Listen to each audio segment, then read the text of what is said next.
અમરેલીની વાત કરીએ તો અમરેલીમાં 80મા સ્વાતંત્ર્ય પર્વના અવસરે ઉર્જા મંત્રી કૌશિક વેકરિયાની આગેવાનીમાં એક ભવ્ય તિરંગા યાત્રા નીકળી। આ યાત્રામાં ઘોડેસવાર પોલીસ અને બેન્ડ સજ્જ પોલીસના સંગાથે વિશાળ સંખ્યામાં અમરેલીવાસીઓ ઉત્સાહભેર જોડાયા। ઉર્જા મંત્રી ઉપરાંત ધારાસભ્ય મહેશ કસવાડા અને જનક તળાવિયા પણ આ યાત્રામાં ઉપસ્થિત રહ્યા હતા। આ યાત્રા બાદ ગુજરાત પોલીસ દ્વારા આયોજિત આધુનિક શસ્ત્રોના ભવ્ય પ્રદર્શનને ઉર્જા મંત્રીના વરદ હસ્તે ખુલ્લું મૂકવામાં આવ્યું। આ શસ્ત્ર પ્રદર્શનને નિહાળવા માટે મોટી સંખ્યામાં લોકો ઉમટી પડ્યા।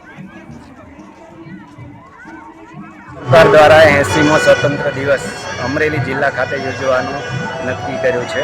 એના અનુસંધાને ગુજરાત પોલીસ દ્વારા હથિયાર પ્રદર્શનનું તારીખ 13 થી 16 સુધી અમરેલી ખાતે આયોજન કરવામાં આવેલું છે। ગુજરાત પોલીસ જે યુઝ કરે છે, ઉપયોગ કરે છે એવા આધુનિક વેપનો ચેતક કમાન્ડોના ટોટલ 10